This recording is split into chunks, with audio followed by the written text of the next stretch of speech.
¿Alguna vez te has parado frente a cientos de personas, vistiendo el vestido de tus sueños, solo para ver a la persona que amabas más que a la vida misma destruirte de la manera más cruel imaginable? ¿Alguna vez has sentido tu corazón hacerse pedazos en 1.000.000 de fragmentos mientras todos los que conoces presenciaban tu completa y absoluta humillación? Déjame contarte algo. Yo sí. Y lo que me pasó en el que se suponía iba a ser el día más feliz de mi vida me cambió para siempre. Pero no de la manera que mi ex prometido esperaba. Mi nombre no importa, pero mi historia sí importa, porque lo que viví y lo que hice al respecto podría darte la fuerza que necesitas si estás enfrentando tu propia pesadilla en este momento. Esta no es solo una historia sobre desamor. Esto es una historia sobre venganza, justicia y el tipo de transformación que solo llega cuando te empujan tan abajo que la única salida es luchar con todo lo que tienes. Voy a contarte exactamente qué pasó, cómo me sentí en cada momento y cómo usé el sistema legal para hacer que él pagara por lo que me hizo. Y créeme, para cuando termine de contarte esto, entenderás por qué algunas personas dicen que la venganza es un plato que se sirve frío, pero yo digo que es aún mejor cuando se sirve con una orden judicial y un fallo que arruina la vida de la persona que intentó arruinar la tuya. Así que prepárate, porque esto va a ser intenso, crudo y absolutamente real, te lo juro. Comenzó como muchas historias de amor, completamente inesperado y absolutamente mágico, o al menos eso pensé en ese momento, mirando hacia atrás ahora con ojos claros y un corazón sanado. Conocí a Marcos en una barbacoa de un amigo mutuo en una tarde abrasadora de julio, 3 años antes de ese día pesadilla de la boda, y desde el momento en que nuestras miradas se encontraron a través del jardín, algo hizo clic dentro de mí que nunca antes había sentido. Él era alto, seguro de sí mismo, con esa sonrisa que me hacía sentir como si fuera la única persona en todo el mundo que importaba. Y cuando caminó hacia mí con 2 bebidas frías en las manos, ofreciéndome una con esa sonrisa encantadora, sentí mariposas en el estómago. De verdad, hablamos durante horas ese día, sentados en el porche trasero mientras la fiesta continuaba a nuestro alrededor, y recuerdo pensar que esta era la conexión que había estado esperando toda mi vida. Imagínate. Me contó sobre su trabajo como consultor financiero, sobre sus sueños de algún día iniciar su propia firma, sobre su estrecha relación con su familia, y cada palabra que salía de su boca me hacía caer un poco más profundo. Yo le conté sobre mi carrera como asistente legal, sobre mi pasión por la justicia y ayudar a las personas a navegar el sistema legal, sobre mis propios sueños y miedos, y él escuchaba con tal intensidad que me sentí verdaderamente vista por primera vez en mi vida, ¿sabes qué? Para cuando el sol se puso esa noche, habíamos intercambiado números, y conduje a casa con el corazón acelerado y mi mente ya imaginando un futuro con este hombre. Los primeros meses fueron absolutamente perfectos. No nos cansábamos el uno del otro. Pasábamos cada momento posible juntos, hablando hasta las 3 de la mañana sobre todo, y nada, haciendo el amor como si fuéramos las únicas 2 personas que alguna vez hubieran descubierto tal pasión, y construyendo lo que genuinamente creía era una base inquebrantable para toda una vida juntos. Él aparecía en mi apartamento con flores sin ninguna razón, dejaba notas dulces en mi auto, me enviaba mensajes de texto durante el día, solo para decir que estaba pensando en mí, y me presentaba a sus amigos y familia con tanto orgullo que me sentía como la mujer más afortunada del mundo. Mis amigas lo adoraban, mis padres pensaban que era maravilloso, e incluso mi hermana mayor, usualmente escéptica, me dijo que nunca me había visto tan feliz y que Marcos parecía ser alguien especial, en serio. 6 meses después de comenzar nuestra relación, nos mudamos juntos, y fue entonces cuando comencé a notar pequeñas cosas que no cuadraban del todo, pero las dejé a un lado porque estaba tan profundamente enamorada y tan invertida en hacer que esto funcionara que no podía imaginar cuestionar la narrativa que había construido en mi cabeza. A veces llegaba tarde a casa del trabajo sin llamar, y cuando le preguntaba al respecto, se ponía un poco a la defensiva, diciendo que estaba trabajando en un gran negocio y que necesitaba confiar en él y apoyar sus ambiciones profesionales, ¿no? Su teléfono siempre estaba boca abajo sobre la mesa, y tomaba llamadas en otra habitación, explicando que era solo cosas de trabajo y confidencialidad del cliente, lo cual tenía sentido dada su profesión, así que lo acepté, aunque algo en mis entrañas Me decía que prestara atención. Había noches en las que estaba distante, perdido en sus pensamientos, y cuando intentaba conectar con él emocionalmente, me rechazaba o cambiaba de tema, haciéndome sentir como si fuera demasiado necesitada o demasiado exigente, que era exactamente lo que él decía cuando yo expresaba mis preocupaciones, Dios mío. Comencé a dudar constantemente de mí misma, preguntándome si estaba exagerando, si estaba siendo paranoica, si mi trauma de relaciones pasadas me estaba haciendo ver problemas donde no existían, y Marcos era realmente bueno haciéndome sentir que el problema estaba en mí, no en él. Se disculpaba después de estos momentos. Me acercaba, me decía que me amaba más que nada, y prometía hacerlo mejor. Y como una tonta, le creía cada vez porque quería creerle. Necesitaba creer que este amor era real y que estábamos construyendo algo por lo que valía la pena luchar. Mientras tanto, mi carrera estaba prosperando. Estaba siendo reconocida en mi firma de abogados por mi investigación exhaustiva y atención al detalle. Me estaban dando casos más complejos para trabajar, y finalmente me sentía como si estuviera haciendo una diferencia real en las vidas de las personas, lo cual me daba un sentido de propósito e identidad más allá de solo ser la novia de Marcos. Pero incluso mientras mi vida profesional florecía, me sentía encogiéndome en mi vida personal, acomodándome a sus estados de ánimo, caminando sobre cáscaras de huevo para evitar conflictos, sacrificando mis propias necesidades y límites para mantenerlo feliz, y perdiendo pequeños pedazos de mí misma en el camino sin siquiera darme cuenta de que estaba sucediendo. Después de 1 año y medio juntos, Marcos me propuso matrimonio en un viaje de fin de semana a las montañas, frente a una cascada impresionante durante una caminata que habíamos hecho juntos, y fue todo lo que siempre había soñado y más, te juro. Se arrodilló, sacó un anillo hermoso que debió haberle costado meses de salario, y me dijo que yo era su alma gemela, su mejor amiga, su todo, y que no podía imaginar pasar su vida con nadie más. Dije que sí entre lágrimas de alegría, y nos besamos mientras extraños a nuestro alrededor aplaudían y vitoreaban, y en ese momento, todas las dudas que había estado albergando desaparecieron completamente porque esto era prueba, ¿verdad?, de que me amaba y quería construir un futuro conmigo. Celebramos esa noche con champán e hicimos el amor bajo las estrellas, y recuerdo sentirme tan agradecida, tan bendecida, tan completamente segura de que había tomado la decisión correcta al confiar en él y quedarme con él a través de los momentos difíciles. El periodo de compromiso fue un torbellino de planificación de bodas, y me lancé a ello con entusiasmo, pasando innumerables horas investigando lugares, entrevistando empresas de catering, seleccionando las flores perfectas, diseñando invitaciones y creando lo que imaginaba sería la celebración más hermosa de nuestro amor. Marcos parecía apoyarme al principio, asistiendo a reuniones conmigo, ofreciendo opiniones y pareciendo genuinamente emocionado por la boda, pero a medida que pasaron los meses, se volvió cada vez más distante y desinteresado, alegando que el trabajo estaba consumiendo todo su tiempo y energía y que confiaba en mí para tomar todas las decisiones ya que yo era tan buena planificando y organizando. Sentí el peso de planear este evento masivo cayendo completamente sobre mis hombros, pero me dije a mí misma que esto era normal, que muchos novios no estaban tan involucrados en la planificación de bodas, y que lo que importaba era que estaríamos casados al final de todo.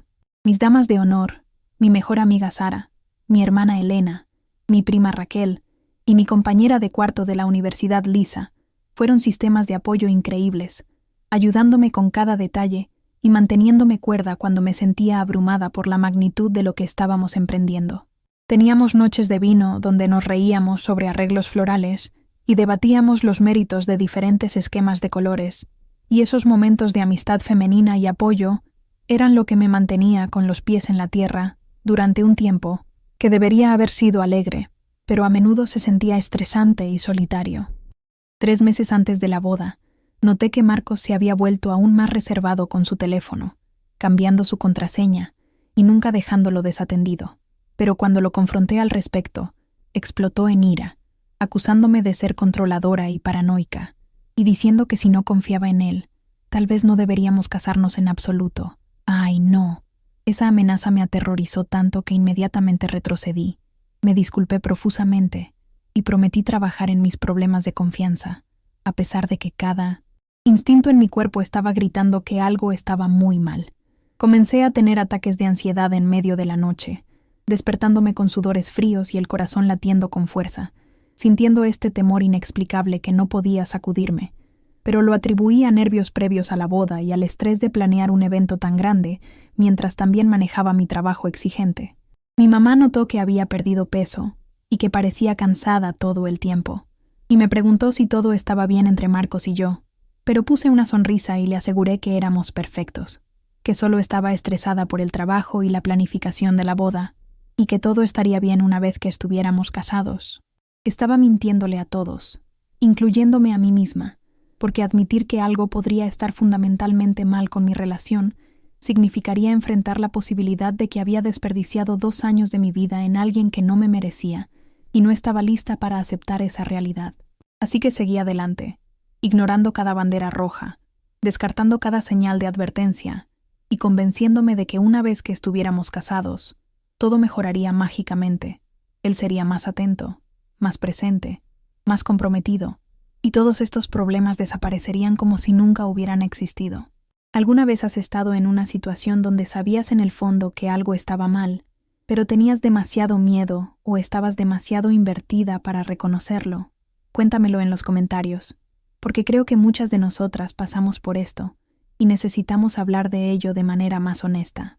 La semana antes de la boda fue un caos absoluto, pruebas finales, confirmaciones de último minuto con proveedores, invitados de fuera de la ciudad llegando y necesitando ser entretenidos, una cena de ensayo que coordinar y 1.000.000 de pequeños detalles que parecían críticamente importantes en el momento.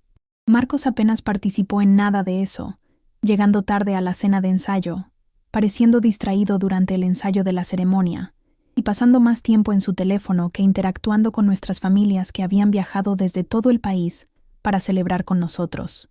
Recuerdo sentirme frustrada y herida, pero seguía diciéndome a mí misma que probablemente solo estaba nervioso, que los hombres manejan el estrés previo a la boda de manera diferente a las mujeres, y que una vez que superáramos la ceremonia y la recepción, podríamos relajarnos y disfrutar de estar casados.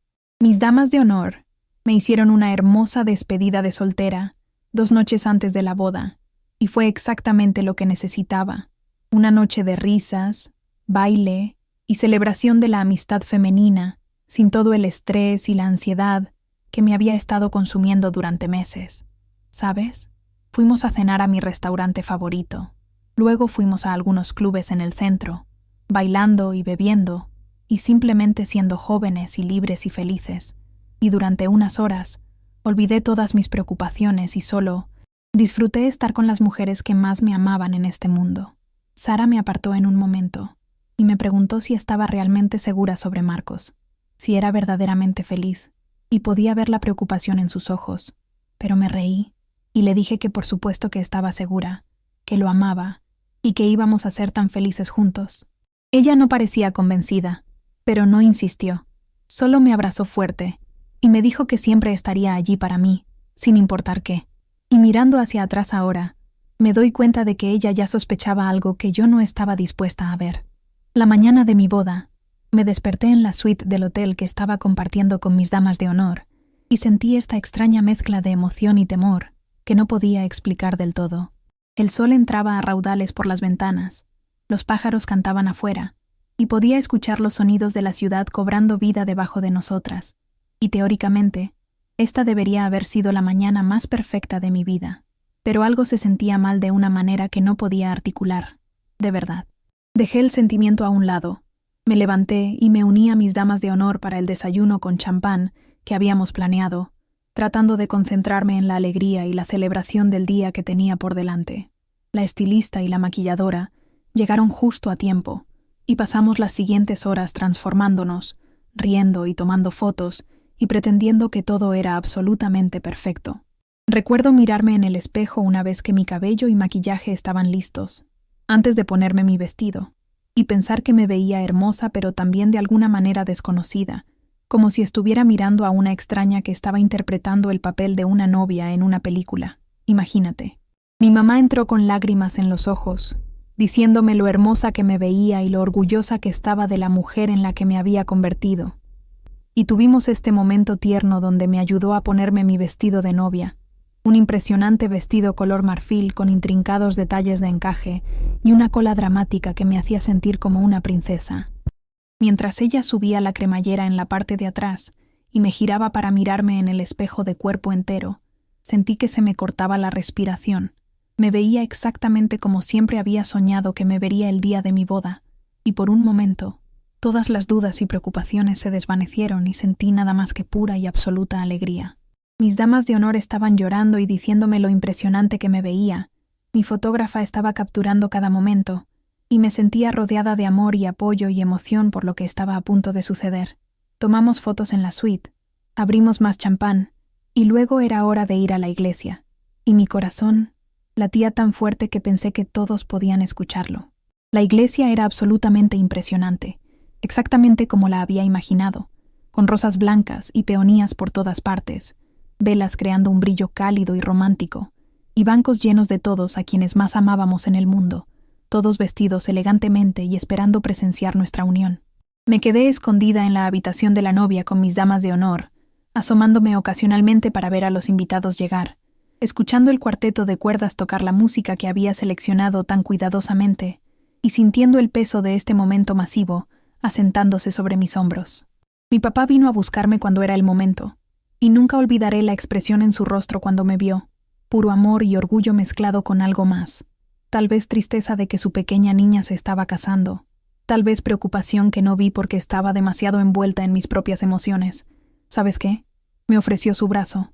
Me dijo que era la novia más hermosa que jamás había visto, y me preguntó una última vez si estaba absolutamente segura de esto, si esto era realmente lo que quería, y asentí enfáticamente, y le dije que nunca había estado más segura de nada en mi vida, lo cual era una mentira que desesperadamente quería creer. La música cambió a la procesional. Mis damas de honor caminaron por el pasillo una por una, y luego fue mi turno, y mi papá apretó mi mano, y salimos de la habitación de la novia y entramos al nártex donde podía ver directamente por el pasillo, hasta donde Marcos estaba parado en el altar. Se veía guapo en su smoking, y recuerdo pensar que esto realmente estaba sucediendo, que en solo unos minutos sería su esposa y comenzaríamos nuestra vida juntos, y sentí esta oleada de amor y esperanza y determinación de hacer que este matrimonio fuera todo lo que siempre había soñado que sería. Las puertas se abrieron, todos se pusieron de pie, y comencé el largo camino por el pasillo del brazo de mi padre, sonriendo a los rostros que amaba, sintiendo el peso de mi vestido arrastrándose detrás de mí, escuchando la música elevándose a nuestro alrededor y manteniendo mis ojos fijos en Marcos al final del pasillo. Pero a medida que me acercaba, noté que algo estaba mal.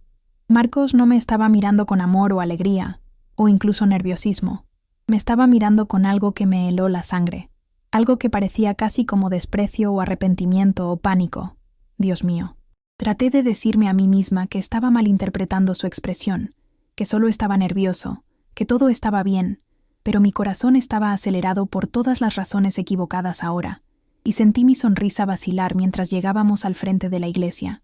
Mi papá besó mi mejilla, puso mi mano en la de Marcos, y retrocedió para sentarse con mi mamá, y yo estaba parada allí frente a Dios y todos los que conocíamos, sosteniendo la mano del hombre con el que estaba a punto de casarme, y podía sentir que su palma estaba sudando, y su agarre era débil, y algo estaba tan fundamentalmente mal, que no podía respirar apropiadamente. El pastor comenzó a hablar, dando la bienvenida a todos, y hablando sobre la santidad del matrimonio, sobre el compromiso y el amor, y el viaje que estábamos a punto de emprender juntos, y yo estaba tratando de concentrarme en sus palabras, pero todo en lo que podía concentrarme era en la expresión en el rostro de Marcos, y en la forma en que no me miraba a los ojos. Luego llegó el momento en que el pastor preguntó si alguien tenía alguna razón por la cual no deberíamos casarnos, ese momento de hable ahora o calle para siempre, que ves en las películas y siempre parece tan dramático e improbable, y hubo silencio como se esperaba, y me sentí comenzar a relajarme ligeramente, pensando que habíamos pasado lo peor y que todo estaría bien. Pero entonces Marcos retiró su mano de la mía, y toda la iglesia pareció congelarse en ese instante, cada ojo fijo en nosotros, cada respiración contenida en anticipación de lo que estaba sucediendo. Dio un paso atrás de mí, y lo alcancé instintivamente, mi ramo temblando en mi otra mano, y susurré: «Marcos, ¿qué pasa?». Pero él no me miraba. Estaba mirando más allá de mí a la congregación, a todos esos rostros que nos miraban con creciente confusión y preocupación. Y entonces habló, y las palabras que salieron de su boca fueron como cuchillos apuñalando directamente en mi corazón. Cada sílaba una herida que todavía puedo sentir hasta el día de hoy. Dijo, lo suficientemente alto para que todos escucharan: no puedo hacer esto. Lo siento, pero no puedo casarme contigo. Ya no te amo. No creo que realmente te haya amado nunca, y no puedo pasar el resto de mi vida pretendiendo. La iglesia estalló en jadeos y murmullos sorprendidos, y yo solo me quedé allí parada en mi vestido de novia, sosteniendo mi ramo, mirando al hombre que acababa de destruirme de la manera más cruel posible, y no podía moverme, no podía hablar, ni siquiera podía llorar porque estaba en tal shock completo que mi cuerpo se había apagado por completo. Te juro. Continuó, y nunca olvidaré estas palabras mientras viva. He estado viendo a alguien más, alguien con quien realmente tengo una conexión, alguien que me entiende de maneras que tú nunca pudiste, y debería haber terminado esto hace meses, pero no tuve el valor. Y lamento que hayas tenido que enterarte así, pero no puedo seguir adelante con esta boda. Cada palabra fue una ejecución pública de mi dignidad, mi orgullo, mi valor como ser humano, y las pronunció frente a mis padres, mi familia, mis amigas, su familia, nuestros compañeros de trabajo, todos los que conocíamos, como si mi humillación fuera algo que él se sentía con derecho a infligir sin ninguna consideración de cómo me destruiría. Me quedé allí en completo shock, mi mente incapaz de procesar lo que estaba sucediendo, mi corazón haciéndose pedazos tan pequeños que no creía que alguna vez volverían a estar completos, y en algún lugar del fondo podía escuchar a la gente empezar a llorar y susurrar y moverse, pero todo sonaba distante y bajo el agua, como si me estuviera ahogando en medio de esta iglesia frente a todos los que amaba. Marcos se dio la vuelta y caminó por el pasillo.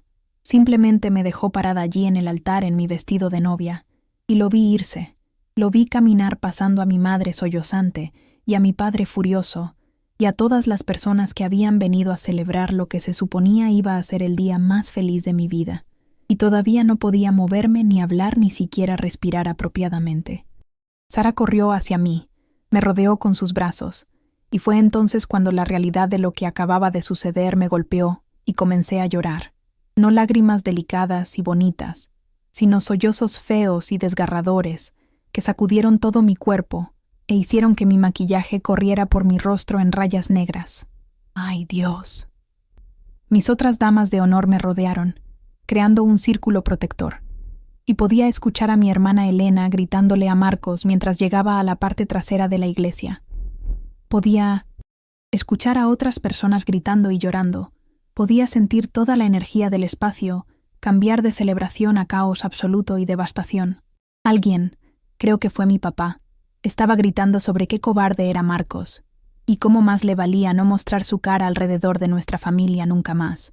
Y escuché a la madre de Marcos llorando y disculpándose con mis padres, y el pastor estaba tratando de calmar a todos, y yo solo estaba parada allí en el centro de todo, la novia abandonada, la mujer rechazada, la tonta que había ignorado cada señal de advertencia, y terminó exactamente donde sus peores pesadillas siempre le habían dicho que terminaría. Mi mamá se abrió paso entre la multitud hacia mí, y cuando me envolvió en sus brazos, colapsé contra ella, mis piernas cediendo, todo mi cuerpo temblando de sollozos, y recuerdo pensar que quería morir, que quería que el suelo se abriera y me tragara entera para no tener que enfrentar otro segundo de esta pesadilla. En serio, ¿cómo te recuperas de algo así? ¿Cómo miras a los ojos de todos los que conoces después de ser rechazada y humillada de la manera más pública posible? ¿Cómo sigues con tu vida cuando la persona en la que más confiabas en el mundo acaba de demostrar que nunca valiste la pena ser amada en primer lugar? Estas preguntas martillaban mi cabeza mientras mi mamá y Sara y Elena me ayudaban a salir de la iglesia por una puerta lateral, evitando el pasillo principal donde los invitados todavía estaban, parados en silencio atónito, y nos subimos a un auto y condujimos de regreso al hotel, y me senté en el asiento trasero, en mi vestido de novia, mirando por la ventana a la gente que seguía con sus vidas normales, y me sentí completamente desconectada de la realidad, como si estuviera viendo mi propia vida desde fuera de mi cuerpo, y no pudiera creer del todo que nada de esto estuviera realmente sucediendo. Imagínate, de vuelta en el hotel, Mis damas de honor me ayudaron a salir de mi vestido, y me paré en ropa interior mirando este hermoso vestido que había pasado meses seleccionando y miles de dólares comprando, este símbolo de un futuro que ya no existía, y quería hacerlo pedazos, destruirlo como Marcos me había destruido a mí, pero ni siquiera podía reunir la energía para la ira todavía. Todo lo que podía sentir era esta tristeza abrumadora y aplastante que hacía difícil respirar. Los días inmediatamente después de la boda fueron un borrón de oscuridad y dolor como nada que hubiera experimentado antes, y honestamente no sé cómo los sobreviví, de verdad. Me quedé en la cama durante casi una semana, incapaz de comer, apenas capaz de dormir, solo acostada allí reproduciendo ese momento una y otra vez en mi cabeza, examinando cada palabra que Marcos había dicho, cada expresión en su rostro, tratando de entender cómo alguien podía ser tan cruel, cómo alguien podía afirmar amarte durante 2 años y luego destruirte tan completamente sin ninguna advertencia o consideración. ¿Sabes qué? Mi teléfono estaba explotando constantemente.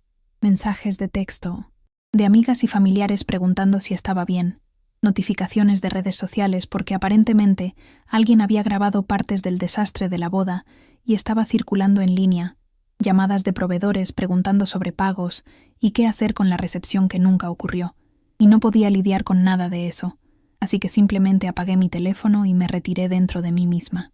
Sara prácticamente se mudó a mi apartamento, durmiendo en el sofá, asegurándose de que bebiera agua incluso si no comiera, sentándose conmigo en silencio cuando no podía manejar hablar, y sosteniéndome mientras lloraba hasta que no me quedaban lágrimas, y luego lloraba más de todos modos. Ella fue quien me dijo que Marcos aparentemente había dejado la ciudad justo después de la boda, que había eliminado todas sus cuentas de redes sociales, que había renunciado a su trabajo y simplemente desapareció, y parte de mí se sintió aliviada de que no tendría que encontrármelo. Pero otra parte de mí se sintió aún más devastada porque demostraba que era tan cobarde que ni siquiera podía enfrentar las consecuencias de lo que había hecho. Mis padres venían constantemente, trayendo comida que no comería, y tratando de consolarme de maneras que se sentían imposibles porque, ¿cómo consuelas a alguien cuyo plan de vida completo acaba de explotar de la manera más humillante posible? Mi papá estaba furioso, hablando de querer rastrear a Marcos y hacerle pagar por lo que le había hecho a su hija, y mi mamá estaba desconsolada, llorando casi tanto como yo, y me sentía culpable por hacerles pasar por este dolor además del mío propio. Te lo juro. Elena, mi hermana, fue increíble. Se hizo cargo de todos los asuntos prácticos que no podía manejar, cancelando la luna de miel, tratando con el lugar sobre la recepción que nunca ocurrió, devolviendo regalos de boda, manejando toda la logística que viene con una boda que no sucedió, y lo hizo todo mientras también me revisaba varias veces al día y se aseguraba de que supiera que no estaba sola. Pero incluso con todo este apoyo, me sentía completamente aislada en mi dolor, atrapada en un lugar oscuro donde nadie podía alcanzarme, porque no habían experimentado lo que yo había experimentado. No habían estado paradas en un altar en un vestido de novia, y se les había dicho frente a todos que no eran dignas de amor. No habían sido públicamente humilladas y rechazadas por la persona con la que habían planeado pasar su vida. ¿Entiendes? Comencé a tener ataques de pánico varias veces al día, mi pecho apretándose hasta que no podía respirar, mi corazón acelerándose tan rápido que pensaba que estaba teniendo un ataque al corazón, mi mente entrando en espiral hacia lugares oscuros donde cuestionaba todo sobre mí misma. No era suficientemente bonita, suficientemente inteligente, suficientemente interesante, suficientemente buena en la cama, suficientemente solidaria con su carrera. No era suficiente de algo que ni siquiera podía identificar, pero que lo había hecho dejar de amarme y enamorarse de alguien más.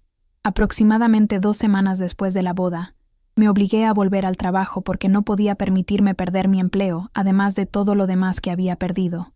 Y entrar a esa oficina fue una de las cosas más difíciles que he hecho jamás. En serio. Todos sabían lo que había pasado. Era imposible que no lo supieran, ya que varios compañeros de trabajo habían sido invitados a la boda, y podía sentir sus ojos sobre mí, sentir su lástima y su incomodidad, escuchar los susurros que se detenían en el momento en que entraba a una habitación. Mi jefa, una mujer dura pero justa llamada Patricia, me llamó a su oficina en mi primer día de regreso, y me preparé para algún tipo de sermón sobre mantener el profesionalismo o mantener mi drama personal fuera del lugar de trabajo, pero en cambio, cerró la puerta. Me miró con genuina compasión y me dijo que ella había pasado por algo similar hace 20 años y que entendía el tipo de dolor en el que estaba. Imagínate. Dijo que lo mejor que podía hacer era lanzarme a mi trabajo, usarlo como una distracción y una forma de reconstruir mi sentido de autoestima, y que si alguna vez necesitaba hablar, o necesitaba tiempo libre, o necesitaba cualquier cosa, su puerta siempre estaba abierta. Ese pequeño acto de bondad de alguien que apenas conocía a nivel personal rompió algo dentro de mí, y lloré en su oficina durante unos 10 minutos, mientras ella simplemente se sentó allí y me dejó, sin tratar de arreglar nada ni ofrecer lugares comunes, solo estando presente con mi dolor, ¿sabes? Después de esa conversación, hice exactamente lo que ella sugirió. Me lancé al trabajo con una intensidad que probablemente no era saludable, tomando casos extra, quedándome tarde todas las noches, ofreciéndome como voluntaria para los proyectos de investigación más complejos, cualquier cosa para mantener mi mente ocupada y alejada del bucle interminable de autotortura en el que quería participar. Mis colegas fueron solidarios de la manera en que los colegas lo son, dándome espacio cuando lo necesitaba, pero también tratándome normalmente en lugar de como algo frágil y roto. Y lentamente, día a día, comencé a recordar que era más que solo la mujer que fue humillada en su boda, que tenía valor y habilidades, y una carrera que había construido a través de mi propio trabajo duro y dedicación. Aproximadamente un mes después de la boda, algo cambió en mí. La tristeza que había consumido cada momento comenzó a dejar espacio para la ira, y déjame decirte, esa ira fue como un fuego que había estado construyéndose bajo la superficie, y finalmente estalló en llamas, de verdad. Estaba enojada con Marcos por ser tan cobarde, por desperdiciar 2 años de mi vida, por humillarme frente a todos los que conocíamos, por hacerme dudar de mi valor como ser humano. Estaba enojada conmigo misma por ignorar todas las señales de advertencia, por estar tan desesperada por hacer que la relación funcionara que había sacrificado mis límites y mi intuición, por no confiar en mi instinto cuando me estaba gritando que algo estaba mal.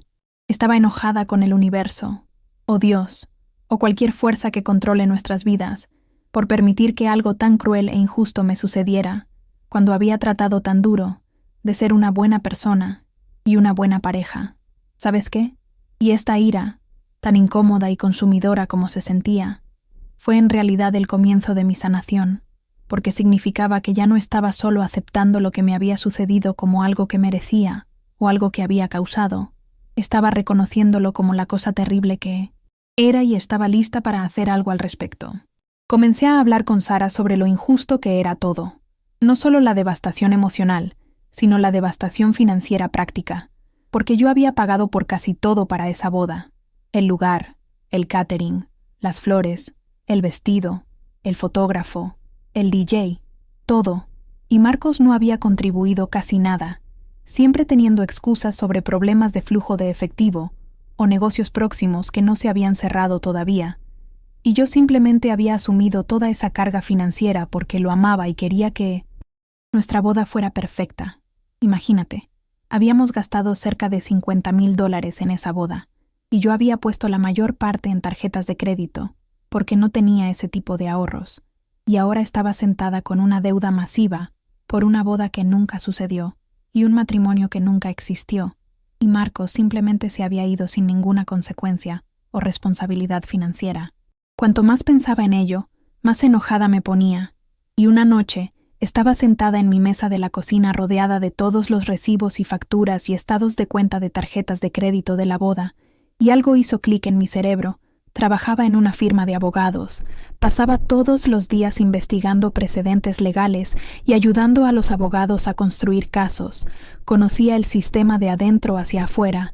Entonces, ¿por qué estaba sentada aquí, aceptando esta devastación financiera como si fuera algo que simplemente tenía que tragar? ¿No? Comencé a hacer investigación profunda sobre leyes de incumplimiento de promesa, demandas civiles por angustia emocional, casos donde novias abandonadas habían demandado con éxito a sus exprometidos por costos de boda. Y cuanto más aprendía, más me daba cuenta de que realmente podría tener un caso, que podría haber recurso legal para lo que Marcos me había hecho. Te juro. Ahora, necesito ser clara aquí. Las leyes de incumplimiento de promesa de matrimonio ya no existen en la mayoría de los estados. Fueron abolidas en gran medida hace décadas. Pero las demandas civiles por fraude, tergiversación y la recuperación de gastos de boda, esas todavía estaban muy sobre la mesa, especialmente en casos donde una parte había incurrido en gastos significativos basados en las representaciones y promesas de la otra parte. Pasé semanas construyendo un caso en mi cabeza, investigando cada ángulo, buscando precedentes y hablando con algunos de los abogados en mi firma sobre situaciones hipotéticas que claramente no eran hipotéticas en absoluto. ¿Entiendes? Patricia, mi jefa, fue quien finalmente dijo lo que había estado pensando, que debería realmente seguir esto, que debería demandar a Marcos por todo lo que pudiera, no solo para recuperar el dinero que había perdido, sino para hacerlo responsable por lo que había hecho y mostrarle que no podía simplemente destruir la vida de alguien sin enfrentar ninguna consecuencia. La decisión de realmente presentar una demanda no fue fácil, y luché con ella durante varias semanas más, yendo y viniendo entre pensar que era lo correcto y pensar que era mezquino o vengativo, o solo una forma de permanecer conectada a Marcos cuando debería estar siguiendo adelante, de verdad. Pero luego recordé estar parada en ese altar en mi vestido de novia. Recordé las expresiones en los rostros de la gente. Recordé la forma en que él me había mirado con tal desprecio. Recordé los meses de mentiras y la aventura que había estado teniendo mientras yo estaba planeando nuestra boda, y me di cuenta de que esto no se trataba de venganza o rencor. Esto se trataba de justicia. Esto se trataba de defenderme y negarme a ser una víctima. Esto se trataba de usar las habilidades y el conocimiento que tenía para luchar contra alguien que pensaba que podía tratarme como basura y simplemente irse. ¿Sabes qué? Así que contraté a una abogada, no a alguien de mi firma porque eso habría sido complicado, sino a una abogada amiga de una amiga que se especializaba en litigios civiles y que escuchó mi historia con creciente indignación y me dijo que sí, absolutamente tenía un caso y que estaría honrada de representarme. Imagínate. Pasamos meses construyendo el caso, reuniendo documentación de cada gasto que había incurrido para la boda, recopilando testimonio de testigos sobre el comportamiento y las admisiones de Marcos, rastreando información sobre a dónde había ido y qué estaba haciendo, y preparándonos para lo que sabíamos sería una batalla legal difícil, porque Marcos y su familia tenían dinero y lucharían duro. El proceso de preparación para la demanda fue en realidad increíblemente terapéutico de una manera que no había esperado, porque me dio algo productivo en lo que canalizar todo mi dolor y enojo. Me hizo sentir empoderada en lugar de victimizada, y me recordó que no era impotente, que tenía agencia y habilidades, y la capacidad de luchar por mí misma, te lo juro. Me lancé a ayudar a mi abogada a construir el caso más fuerte posible, pasando mis tardes y fines de semana haciendo investigación, organizando documentos, preparando líneas de tiempo, y básicamente haciendo el mismo tipo de trabajo legal meticuloso que hacía en mi trabajo diario, excepto que esta vez era para mí, para mi propia justicia, para mi propia sanación. Mis amigas y mi familia tenían reacciones mixtas. Algunas personas, como Sara y Elena, fueron completamente solidarias y alentadoras, diciéndome que fuera por ello y lo hiciera pagar por lo que había hecho, mientras que otras se preocupaban de que solo estuviera prolongando mi dolor e impidiéndome seguir adelante, que debería simplemente dejarlo ir y concentrarme en sanar y construir una nueva vida, ¿no? Pero aquí está la cosa que no entendían. Seguir esta demanda era parte de mi sanación. Era cómo estaba recuperando mi poder. Era cómo me estaba transformando de una víctima en una sobreviviente y eventualmente en alguien incluso más fuerte de lo que había sido antes. Cada vez que me sentía débil o triste o tentada a simplemente dejar todo el asunto, miraba esos estados de cuenta de tarjetas de crédito mostrando $50,000 en deuda por una boda que nunca sucedió. O recordaba la sonrisa burlona en el rostro de Marcos mientras salía de esa iglesia y mi resolución se endurecía y seguía adelante. Presentamos la demanda aproximadamente 6 meses después de la boda, demandando a Marcos por la devolución de todos los gastos relacionados con la boda, por fraude y tergiversación, ya que había sabido sobre la aventura durante meses mientras todavía seguía con la planificación de la boda y me permitía incurrir en gastos masivos, y por infligir intencionalmente angustia emocional por la forma en que me había humillado públicamente en el altar Imagínate.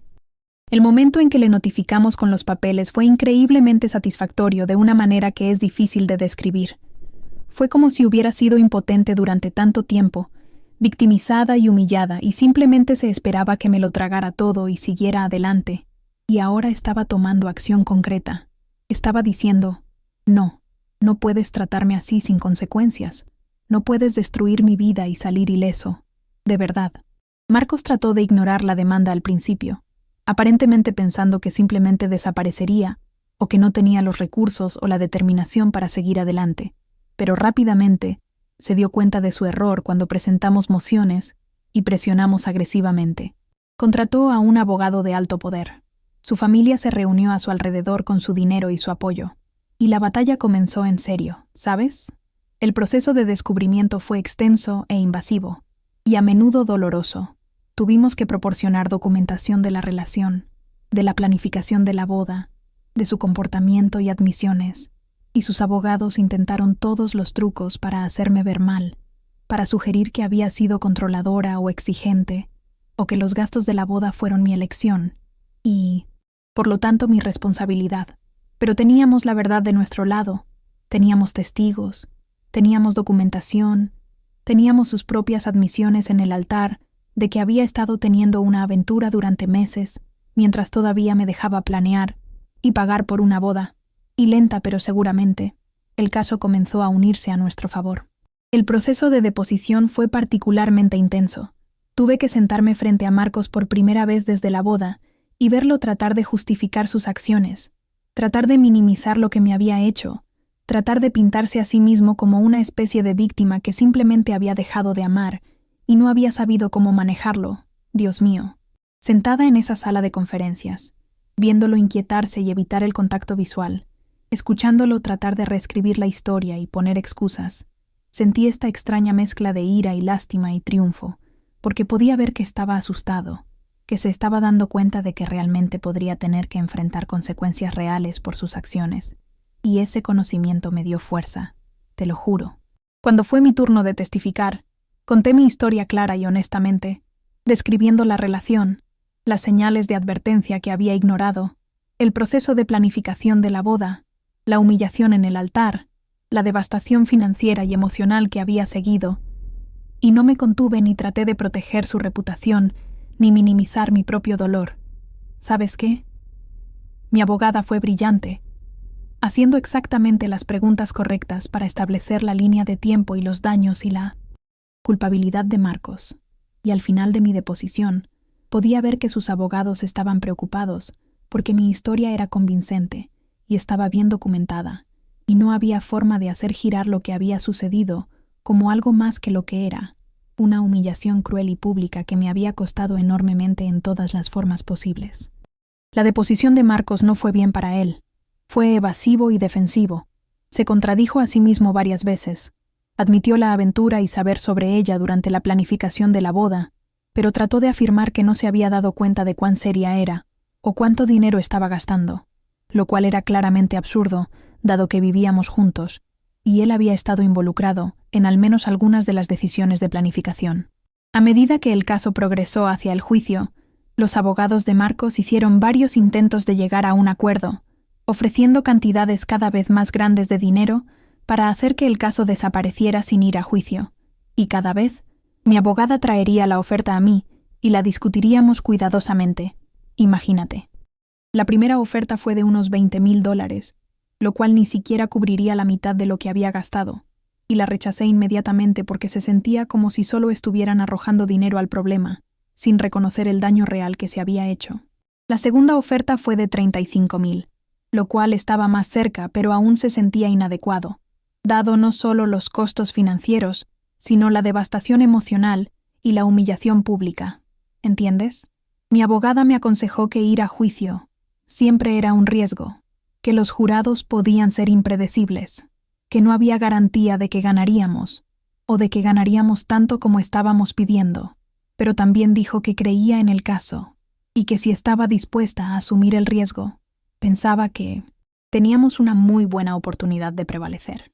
Pensé en ello larga y duramente, sopesando la certeza de un acuerdo contra la posibilidad de un fallo mayor, sopesando mi deseo de evitar el estrés de un juicio contra mi deseo de tener una audiencia pública de lo que Marcos había hecho.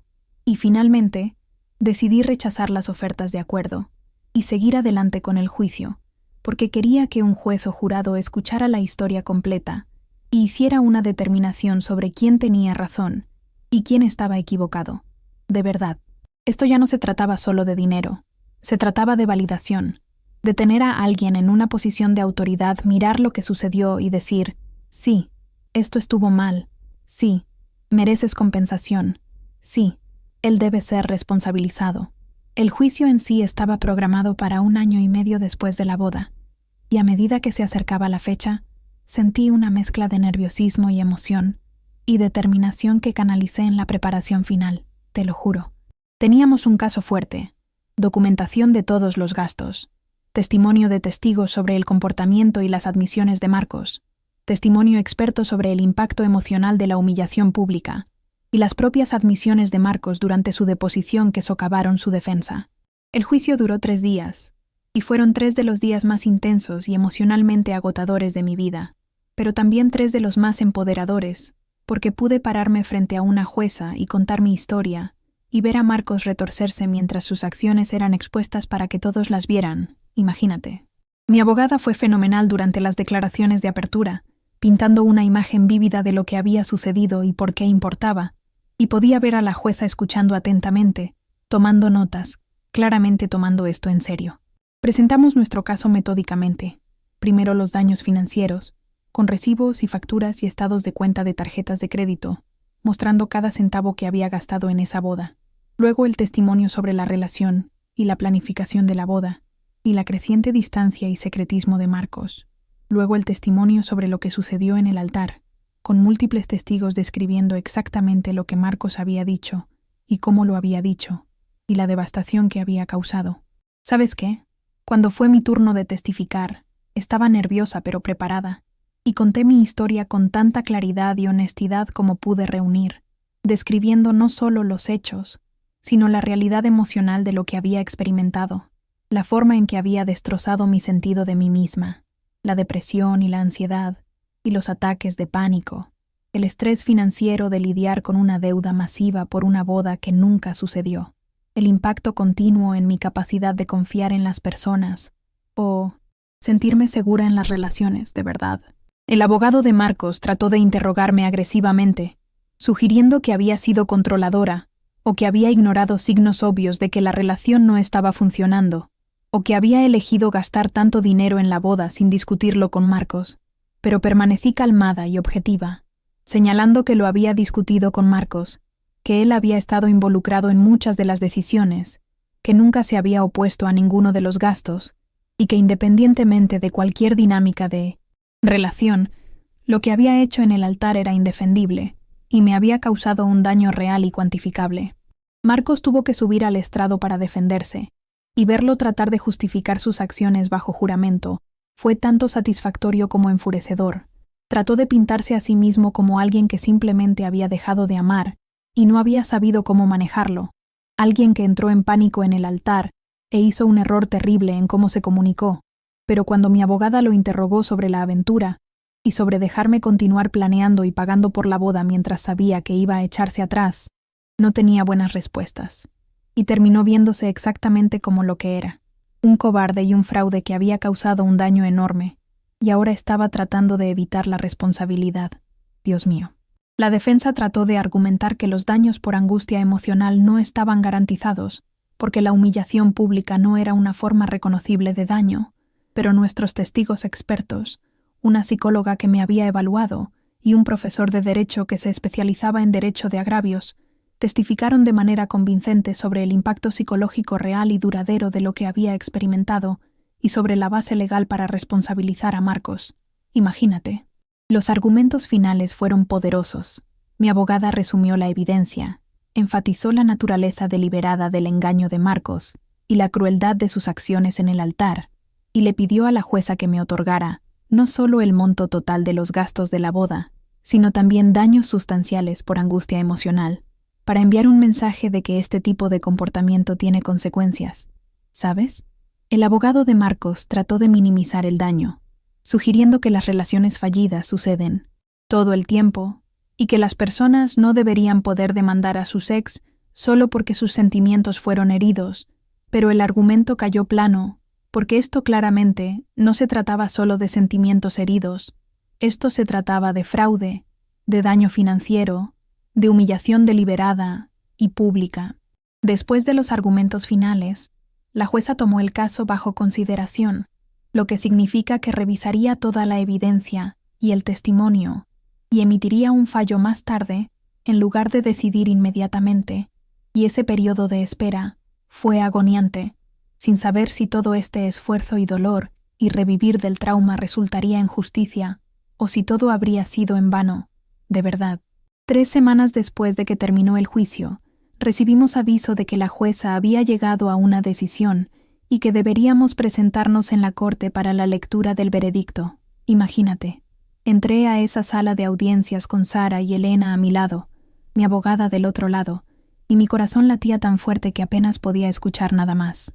Marcos estaba allí con su abogado y sus padres, y no hicimos contacto visual. Solo nos sentamos en lados opuestos de la sala esperando que la jueza saliera y nos dijera cómo iba a terminar todo esto. Te lo juro. Cuando la jueza entró y todos nos pusimos de pie, sentí como si el tiempo se moviera en cámara lenta, y cuando comenzó a leer su decisión, tuve que agarrar la mano de Sara para mantenerme anclada en la realidad. La jueza repasó el caso metódicamente, abordando cada una de nuestras reclamaciones y las defensas que se habían planteado, y mientras hablaba, se volvió cada vez más claro que íbamos a ganar. Encontró que Marcos había cometido fraude al continuar permitiéndome incurrir en gastos de boda mientras sabía sobre su aventura y su intención de echarse atrás. Encontró que sus acciones en el altar constituían inflicción intencional de angustia emocional, porque eran extremas e indignantes, y más allá de los límites de la decencia, y me otorgó el monto total de los gastos de la boda, más daños adicionales por angustia emocional, más intereses y honorarios de abogados. ¿Sabes qué? El fallo total fue de más de $75,000, más de lo que incluso había pedido, y mientras la jueza leía la cantidad final, sentí lágrimas corriendo por mi rostro, pero esta vez no eran lágrimas de tristeza o humillación, eran lágrimas de reivindicación y alivio y triunfo, porque alguien en una posición de autoridad había mirado lo que me sucedió y dijo: «Esto estuvo mal, mereces compensación, él necesita ser responsabilizado». De verdad.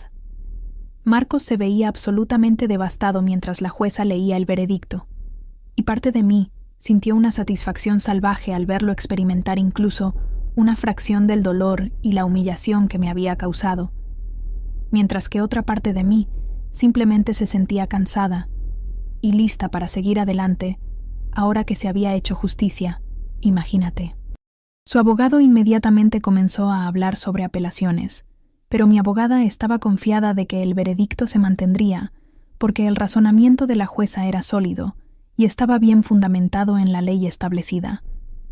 Salimos de la sala de audiencias y sentí como si estuviera caminando en el aire, como si se hubiera levantado un peso masivo de mis hombros, como si finalmente pudiera respirar completamente por primera vez en casi 2 años. Te lo juro.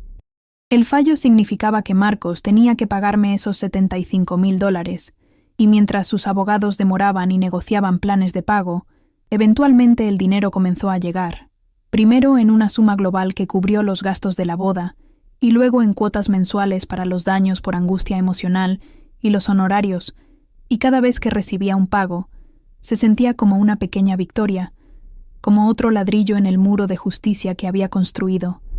¿Sabes? Pero más importante que el dinero fue la validación, el reconocimiento legal de que lo que me había sucedido estaba mal, que no lo había merecido, que Marcos se había comportado de manera reprensible y necesitaba ser responsabilizado, y ese reconocimiento valía más que cualquier cantidad de dinero porque ayudó a sanar la parte de mí que había estado cuestionando mi propio valor y mi propio juicio. En las secuelas del juicio y el fallo, mi vida comenzó a transformarse de maneras que nunca podría haber imaginado cuando estaba acostada en la cama llorando durante días después de la boda. De verdad, la deuda de la boda fue pagada con el dinero del fallo, lo cual fue un alivio enorme, y me liberó del estrés financiero constante con el que había estado viviendo. Finalmente pude comenzar a ahorrar dinero nuevamente, pensar en mi futuro sin la sombra de esa deuda colgando sobre mí, y tomar decisiones financieras basadas en lo que quería en lugar de en lo que podía permitirme mientras pagaba tarjetas de crédito. Imagínate. Pero la transformación más significativa fue interna. Seguir esa demanda y ganar había cambiado fundamentalmente cómo me veía a mí misma y mi lugar en el mundo. Ya no era la mujer que había sido humillada en su boda, y simplemente lo había aceptado como su destino.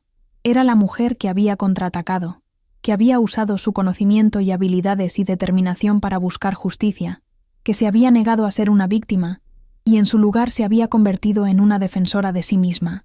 ¿Sabes qué?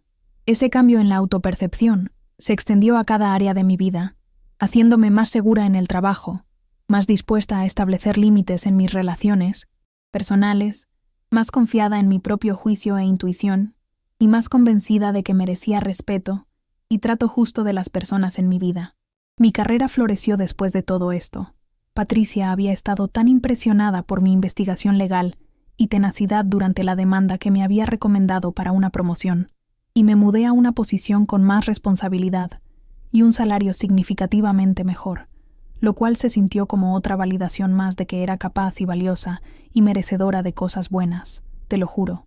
Mi vida personal también comenzó a abrirse nuevamente de maneras que pensé que nunca serían posibles. De verdad. Durante mucho tiempo después de la boda, no podía imaginar confiar en alguien lo suficiente como para salir con ellos. No podía imaginarme poniéndome en una posición para ser herida así otra vez. No podía imaginar creer a alguien cuando decían que me amaban, ¿sabes? Pero a medida que pasaron los meses, y me curé, y me hice más fuerte, comencé a darme cuenta de que lo que Marcos me hizo fue sobre él, su cobardía, su incapacidad de ser honesto, su disposición a priorizar su propia comodidad sobre mi bienestar, y no era un reflejo de mi valor o mi capacidad de ser amada. Comencé a salir de nuevo lenta y cautelosamente, siendo muy clara conmigo misma y con las parejas potenciales sobre mis límites y mis necesidades, y negándome a ignorar banderas rojas o comprometer mis estándares de la manera en que lo había hecho con Marcos. Imagínate. Salí en algunas citas terribles, y algunas citas mediocres, y algunas citas realmente bastante buenas, y a través de todo eso, aprendí más sobre mí misma, lo que quería en una pareja, lo que no toleraría, lo que me hacía feliz y plena. Aproximadamente un año después del juicio, conocí a alguien, un hombre amable, honesto, emocionalmente disponible que también había pasado por su propio trauma de relación y entendía la importancia de la comunicación y la confianza, y aunque no voy a sentarme aquí y decirte que nos vamos a casar, o que él es el indicado, porque he aprendido a ser cautelosa sobre hacer ese tipo de declaraciones, diré que me ha mostrado que las relaciones saludables sí existen, que no todos van a traicionarte o humillarte, y que es posible amar de nuevo sin perderte a ti misma en el proceso. De verdad. Sara y Elena, y mis otras amigas que me habían apoyado a través del periodo más oscuro de mi vida, siguieron siendo increíblemente importantes para mí, y nuestras amistades en realidad se profundizaron a través de la experiencia, porque me habían visto en mi peor momento absoluto, y me habían amado de todos modos.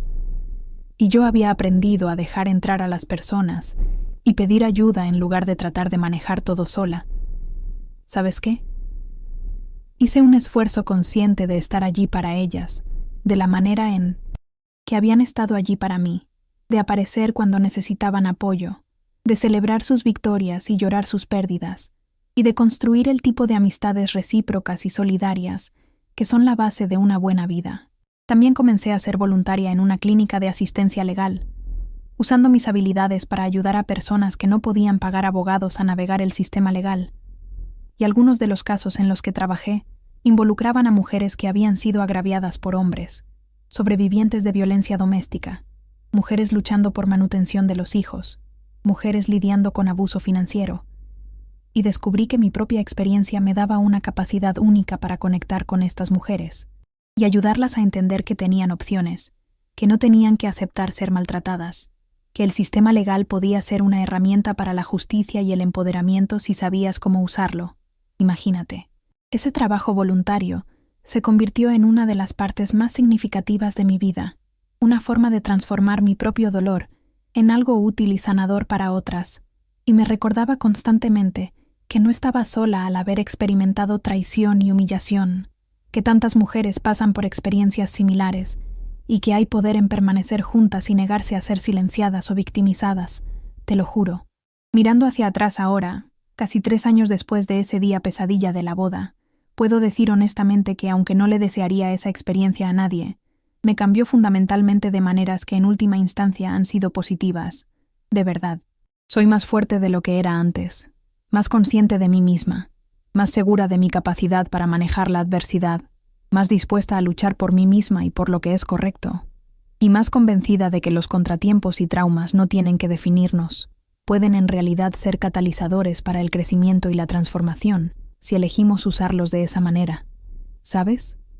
La traición y crueldad de Marcos podrían haberme destruido, podrían haberme hecho amargada y cerrada y temerosa de confiar en alguien nunca más, pero en cambio, tomé una decisión consciente de transformar ese dolor en poder, de usar el sistema legal para responsabilizarlo, de reconstruir mi vida sobre una base de autorrespeto y autodefensa, y de convertirme en alguien que no tiene miedo de defenderse a sí misma o a otros que están siendo maltratados. Imagínate. La demanda y el fallo no se trataban de venganza, aunque no voy a pretender que no hubo cierta satisfacción al ver a Marcos enfrentar consecuencias por sus acciones. Se trataban de justicia, de negarme a aceptar ser tratada como desechable, de usar las habilidades y el conocimiento que tenía para contraatacar, y de probarme a mí misma que valía la pena luchar por mí, te lo juro. Y aquí está la cosa que quiero que todos los que están escuchando entiendan.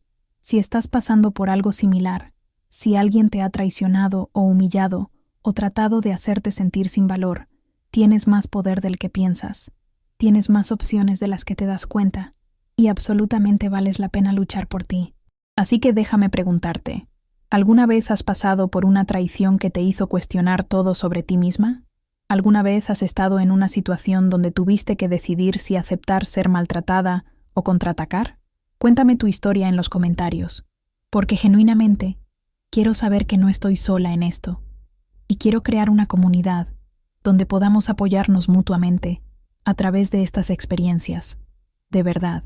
Y aquí está la cosa, entender el contenido que acabo de compartir contigo no se trata solo de ser entretenido por una historia dramática. Se trata de reconocer que tienes opciones legales cuando alguien te hace mal, que no tienes que simplemente aceptar la pérdida financiera o la devastación emocional como tu destino, y que el sistema legal, con todos sus defectos, puede ser una herramienta poderosa para la justicia si sabes cómo usarlo efectivamente. ¿Sabes qué?